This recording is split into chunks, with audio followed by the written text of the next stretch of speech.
ऐसा है,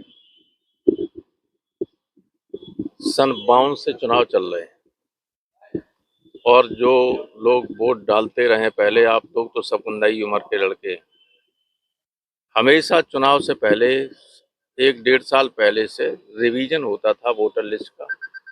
और जो लोग मर जाते थे उनका वोट कट जाता था, जो वोट डालने लायक उम्र हो जाती थी वोट बढ़ जाता था।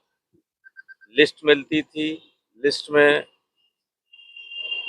पूरी सूची, वोट बढ़े हुए की अलग से सूची परिवर्तित, नाम कट गए उनकी अपमार्जित सूची, नामों में सुधार हुआ है, मान लो किसी की स्पेलिंग गलत थी, गलत कुछ था, लोगों ने कराया तो वो संशोधित सूची, ये सब लोगों को मिलती। ये हमेशा चलता रहा। 2014 में प्रधानमंत्री मोदी बने तब भी यही चलता था, कोई बात नहीं थी। लेकिन प्रश्न ये उठता है कि एसआईआर की जरूरत क्यों पड़ी। इसके पीछे जो दिल्ली में सत्ता में बैठे हुए लोग हैं उनकी नीयत साफ नहीं, वरना इसकी आवश्यकता ही नहीं थी। वो तो रेगुलर एक कंटिन्यूएशन में ये चल रहा था, हमेशा प्रोसेस चल रहा था। अब उन्हें एक नया मुद्दा बनाया उन्होंने देश के सामने, है तो नहीं वो, कि घुसपैठिए देश में आ गए, उनको निकालना है, एसआईआर इसलिए की जा रही। बिहार में एसआईआर हुआ, घुसपैठिए कोई मिले नहीं, तब भी उनका मुद्दा यही, आपने देखा होगा, अभी कह रहे हैं किसी घुसपैठियों को नहीं आने दिया जाएगा। उत्तर प्रदेश के मुख्यमंत्री ने कहा कि हम डिटेंशन कैंप बनाएंगे।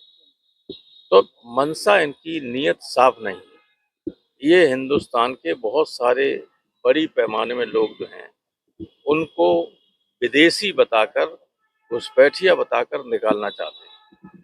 और एसआईआर के माध्यम से जिनका वोट नहीं बन पाएगा, चाहे हिंदू हो या मुसलमान, उन सब के लिए यही कहा जाएगा कि ये इंट्रूडर्स हैं। हिंदू हैं तो नेपाल से आ गए, मुसलमान हैं तो बांग्लादेश और पाकिस्तान से आ गए। ये इनकी मंशा है, नियत में इनकी वोट है। इसलिए हम लोग इसका विरोध भी कर रहे थे, क्योंकि सही तरीके से काम होता नहीं। कई मामले ऐसे देखे जा रहे हैं जिसमें लोग पहले वोट भी डाल चुके हैं, उनके प्रपत्र भी आए हुए हैं, उसके बाद भी जब वो डाटा अपलोड करते हैं डाटा नॉट फाउंड बताता है, उनका डाटा डिलीट कर दिया गया पहले से ही। वो हम लोगों ने शिकायत की है, वो सुधर भी रहा है, इलेक्शन कमीशन के सामने गए हैं। लेकिन सबसे खराब बात ये थी कि इतने बड़े पैमाने पर एक्सरसाइज हो और समय बहुत कम हो, इसीलिए तो बीएलओ आत्महत्या कर रहे हैं।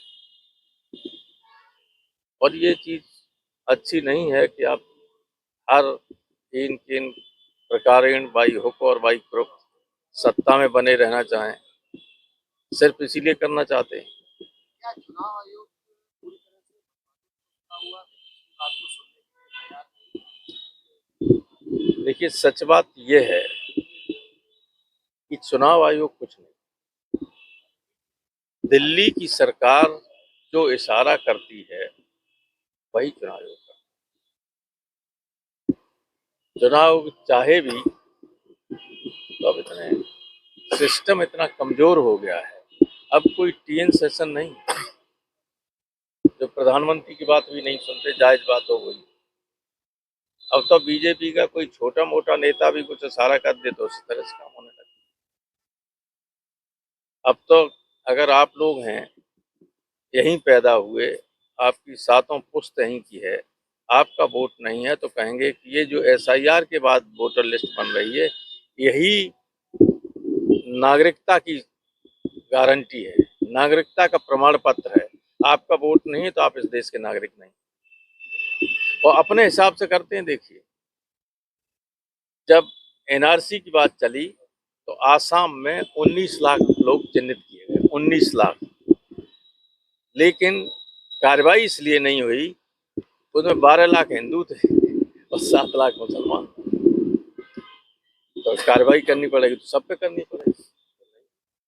तो धर्म के आधार पर, जाति के आधार पर इस तरह का सोच ऊपर बैठे हुए लोगों के मन में आ जाए तो ये अच्छी बात नहीं, देश के लिए शुभ नहीं।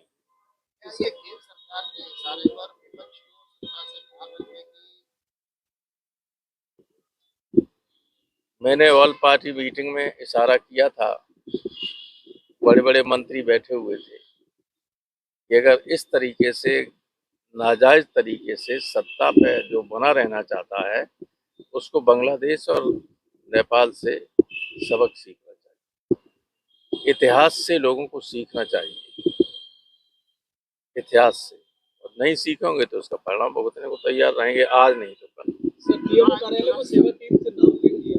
क्या सेवा तीर्थ से पीएमओ कार्यालय बदल दिया गया, राजभवन का लोक भवन कर दिया गया। अब ऐसा है, जो कुछ नहीं करते हैं वो सिर्फ नाम बदलते हैं। चुनाव आयोग ने 9 तारीख को एक मीटिंग कॉल की है और चुनाव सुधार के मसले में बात विपक्ष के साथ में मीटिंग करेगी। ये बात अभी सामने आई, लेकिन इसमें एसआईआर पे कोई चर्चा नहीं की जाएगी। चुनाव सुधार के संदर्भ में क्या आपको जानकारी है? नहीं, वो तो हम लोगों ने मांग की थी। किरण रिजिजू साहब ने कहा था कि इलेक्टोरल रिफॉर्म्स के नाम पर चर्चा कर सकते हैं, वो ठीक है। इलेक्टोरल तो रिफॉर्म क्या में सर, ये बातचीत जो होगी उसमें कोई सुधार की संभावना बनेगी? देखिए, जब तक संसद में इस पर बहस नहीं होगी तब तक उस पर कुछ नहीं हो सकता। संसद में कौन बहस करेगा? आपको अधिकार है, विपक्षी और नेताओं का अधिकार है। नहीं नहीं, सरकार एग्री करेगी, सरकार को आप लोग विवश कर देंगे? नहीं विवश नहीं कर देंगे, कमिटमेंट है किरण रिजिजू। हाँ,